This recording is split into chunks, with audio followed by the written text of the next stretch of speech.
ठुल खां रिपोर्ट कर रहे हैं अल्लाह रखियो बुले में ठुल में गाठे टोड़ महांगे अवाम जा लाह निकिरी विया अटो बि सरकारी रेट ते न मिलियो दुकानदार रेढ़नि वारनि मनपसंद अघ मुक़ररु करे रहवासियुनि जूं मतियूं मुंझाए छॾियूं आम वाहिपे जूं शयूं महांगियूं मिसकिन ॿ वेला मानी खाइण लाइ परेशान सरकार तरफ़ां रिलीफ न मिलियो तफ़सील ॿुधियूं गढ़ी हसन शहर में गाठे टोड़ महांगाई मिसकिननि खां ॿिनि वेलनि जी मानी गभो खसे वरितो हथरादू महांगाई सबबि अटे जो किलो ₹170 विकामजण लॻो ऐं ॿियनि आम वाहिपे जी शयूं जंहिंमें बसर ₹400 किलो, पटाटा ₹70 किलो, टमाटर ₹100 किलो,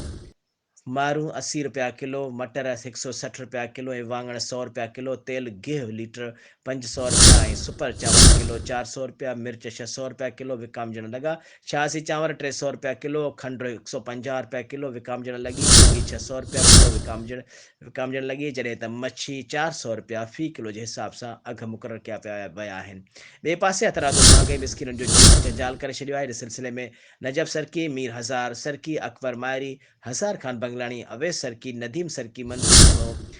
ॿुधायो त गढ़ी हसन शहर में सरकार तरफ़ां को बि अटे जो स्टॉल या यूटिलिटी स्टोर नाहे खुलियो जंहिंजो फ़ाइदो वठंदे हितां जा दुकानदार ऐं रेढ़नि वारा पंहिंजा मनपसंद अघ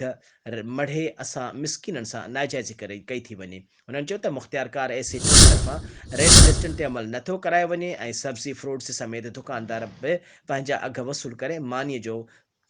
ॻभो खसियो थो वञे। सरकार तरफ़ां रोटी कपिड़ा मकान समेत ॿियूं सहूलियतूं ॾियण जो ऐलान कयो पर कंहिं त बि अमल न थियो आहे। हुन वधीक घुर कंदे आला खां मुतालबो कयो त पाण मुरादो नोटिस वठी गढ़ी हसन में हथरादू महांगाई जो नोटिस वठी सरापा वापारियुनि ख़िलाफ़ कार्रवाई करे असां मिसकिननि खे रिलीफ ॾिनी वञे।